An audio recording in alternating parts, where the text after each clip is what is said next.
നമസ്കാരം. Big boss season 5 episode 55 മത്സരാർത്ഥികളുടെ big boss വീട്ടിലെ 54ാമത്തെ ദിവസം. അങ്ങനെ ബി ഹോട്ടലിലെ കാഴ്ചകൾ ഏകദേശം ഒരു അവസാനത്തിലേക്ക് എത്തിയിരിക്കുകയാണ്. ഡാൻസും പാട്ടും ഒക്കെ ആയിട്ട് ബിഗ് ബോസ് വീട് ഉണർന്നു. ആ ബിഗ് ബോസ് വീടിന്റെ ഭാഗമായി ഈ ബി ഹോട്ടലിലെത്തിയ ഗസ്റ്റായ രജിത് കുമാറും മാറിയിട്ടുണ്ട്. നമ്മൾ കഴിഞ്ഞ ദിവസം കണ്ടതാണ് ഡോക്ടർ റോബിനെ അച്ചടക്ക ലംഘനത്തെ തുടർന്ന് ബിഗ് ബോസ് വീട്ടിൽ നിന്നും നീക്കം ചെയ്തത്.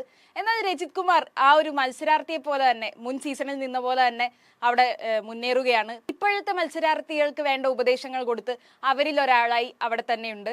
ഡാൻസിലും പാട്ടിലുമൊക്കെ രജിത് കുമാറും ഭാഗമായി. മൊത്തത്തിൽ ബിഗ് ബോസ് വീട്ടിലെ ഇപ്പോഴത്തെ മത്സരാർത്ഥികളുടെ ഇഷ്ടം നേടിയെടുക്കാൻ രജിത് കുമാർ എന്ന മുൻ മത്സരാർത്ഥിക്ക് സാധിച്ചിട്ടുണ്ട്. അപ്പൊ അങ്ങനെ സന്തോഷകരമായി രജിത് കുമാർ ആ വീടിന്റെ ഭാഗമായി പോകുമ്പോഴാണ് ബിഗ് ബോസ് ആ വാർത്ത പറയുന്നത് രജിത് കുമാറിന് ബിഗ് ബോസ് വീട് വിടാനുള്ള സമയമായിരിക്കുന്നു. ഈ ടാസ്കിന്റെ ഭാഗമായിട്ടാണ് ഈ രണ്ട് മത്സരാർത്ഥികളെയും ഇപ്പോഴത്തെ സീസണിലേക്ക് കൊണ്ടുവന്നത്. അപ്പോൾ രജിത് കുമാറിന്റെ സമയം അവസാനിച്ചിരിക്കുകയാണെന്ന് ബിഗ് ബോസ് തന്നെ അറിയിച്ചു. ഈ വാർത്ത മറ്റു മത്സരാർത്ഥികൾക്ക് ഒരുപാട് ദുഃഖമുണ്ടാക്കി. അവർ കുറച്ചുകൂടി ദിവസം രജിത് കുമാർ നിൽക്കണമെന്ന് ആഗ്രഹിച്ചിരുന്നു. എല്ലാവരും നല്ല ഗംഭീരമായ ഒരു യാത്രയയപ്പ് നൽകി. അതിന്റെ ഇടയിൽ നമ്മുടെ അഖിൽമാരാർ പറയുന്ന ഒരു കാര്യമുണ്ട്, താൻ ഒരു സിനിമ ഡയറക്ട് ചെയ്യുമ്പോൾ അടുത്ത സിനിമയിൽ എന്തായാലും രജിത് കുമാറിനൊരു വേഷമുണ്ടാവും എന്ന സന്തോഷകരമായ വാർത്തയും അഖിൽമാരാർ ആ എപ്പിസോഡിനിടയിൽ പറയുകയുണ്ടായി. അപ്പൊ എല്ലാവരെയും കെട്ടിപ്പിടിച്ചും യാത്ര പറഞ്ഞും രജിത് കുമാർ ബിഗ് ബോസ് വീട്ടിൽ നിന്നും പടിയിറങ്ങി. ഭാഗ്യമുണ്ടെങ്കിൽ നിങ്ങളുടെ ഫൈനലിൽ കാണാമെന്നൊക്കെ പറഞ്ഞ് ആശംസിച്ചുകൊണ്ടാണ് രജിത് കുമാർ ബിഗ് ബോസ് വീട്ടിൽ നിന്നും പോയത്. രജിത് കുമാർ പോയതിനു ശേഷവും രജിത് കുമാർ തന്നെയാണ് അവിടുത്തെ സംസാര വിഷയം. ഓരോ ഗ്രൂപ്പുകൾക്കിടയിലും രജിത് കുമാറിനെ കുറിച്ചും നല്ലൊരു വ്യക്തിയാണെന്നും ഒക്കെയുള്ള സംസാരങ്ങൾ ഉണ്ടായി. രജിത് കുമാർ പോയത് ഒരു പ്രത്യേക അജണ്ടയുമായി തന്നെയാണ്. മത്സരാർത്ഥികൾക്കിടയിൽ ഒരു തീ പാറിയിടുക, അവർക്കിടയിൽ ഒരു ഫയർ ഉണ്ടാക്കിയെടുക്കുക എന്ന ലക്ഷ്യത്തോട് തന്നെയാണ് രജിത് കുമാർ പോയത്. അത് നിറവേറ്റാനും അദ്ദേഹത്തിന് സാധിച്ചു എന്ന് തന്നെ നമുക്ക് പ്രതീക്ഷിക്കാം. എന്തായാലും റോബിനെ പോലെ ഇറക്കി വിടേണ്ട ഒരു അവസ്ഥ രജിത് കുമാറിന് ഉണ്ടായിട്ടില്ല.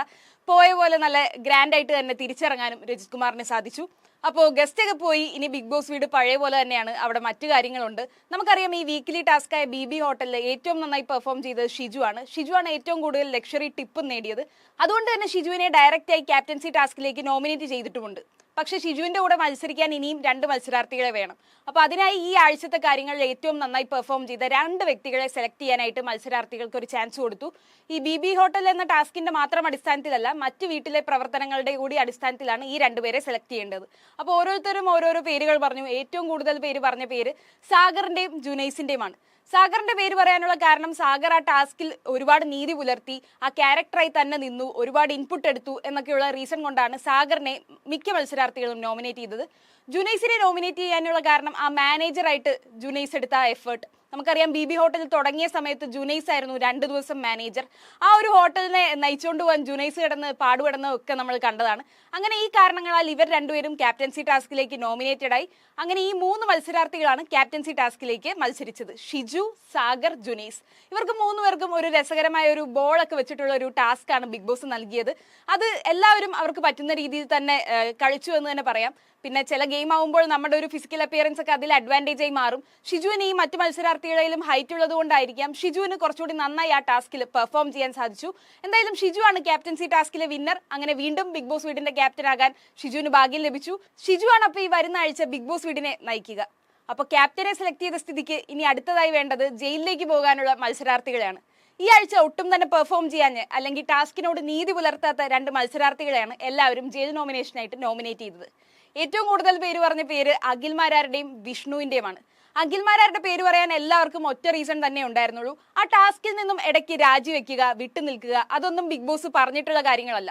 ബിഗ് ബോസ് പറയാത്ത കാര്യങ്ങൾ ചെയ്യുകയും ടാസ്കിൽ നിന്നും മാറി നിൽക്കുകയും ഒക്കെ ചെയ്തതുകൊണ്ടാണ് അഖിൽമാരാരുടെ പേര് പ്രധാനമായും പറഞ്ഞത്. പിന്നെ ഒരു ഫിസിക്കൽ അസോൾട്ട് ഇൻസിഡന്റും നമ്മൾ കണ്ടതാണ് ജുനൈസുമായിട്ട്. ആ ഒരു റീസണും പലരും പോയിന്റ് ഔട്ട് ചെയ്യുന്നുണ്ടായിരുന്നു. ആ ഒരു ഫിസിക്കൽ അസോൾട്ട് ഇൻസിഡന്റിന്റെ പേരിലാണ് റോബിൻ പോലും പുറത്താവാനിടയായത്. അപ്പൊ അങ്ങനെ ആ ഒരു റീസണാലാണ് അഖിൽമാരാർ ഇപ്പോൾ ജയിൽ നോമിനേഷനിലേക്ക് എത്തിയിരിക്കുന്നത്. വിഷ്ണു ഒരു അലസനായ ക്യാപ്റ്റൻ ആയിരുന്നു. വിഷ്ണു ഒരു ക്യാപ്റ്റന്റെ ധർമ്മങ്ങളൊന്നും ചെയ്തിട്ടില്ല എന്നാണ് മറ്റു മത്സരാർത്ഥികൾ പറയുന്നത്. അതുകൊണ്ട് വിഷ്ണുവും ജയിലിൽ പോകാനുള്ള ഇടം പിടിച്ചു കഴിഞ്ഞു. അപ്പൊ ഈ അനിയനും ചേട്ടനുമായിരിക്കും ഈ വരുന്ന ദിവസം ജയിലിൽ പോവുക. അപ്പൊ എന്തായാലും ഇന്ന് വെള്ളിയാഴ്ചയാണ്, നാളെ ലാലേട്ടനെത്തും. അപ്പോൾ ലാലേട്ടൻ കൂടുതൽ വിശേഷങ്ങളും കാര്യങ്ങളും ഒക്കെ ആയിട്ട് മത്സരാർത്ഥികളുമായി സംസാരിക്കും. അപ്പോൾ ഇന്നത്തെ എപ്പിസോഡ് എന്തായാലും എല്ലാവരും കാണുമെന്ന് പ്രതീക്ഷിക്കുന്നു. ഇന്നത്തെ വിശേഷങ്ങൾ കണ്ടതിന് ശേഷം കൂടുതൽ വിശേഷങ്ങളുമായി നാളെ കാണാം.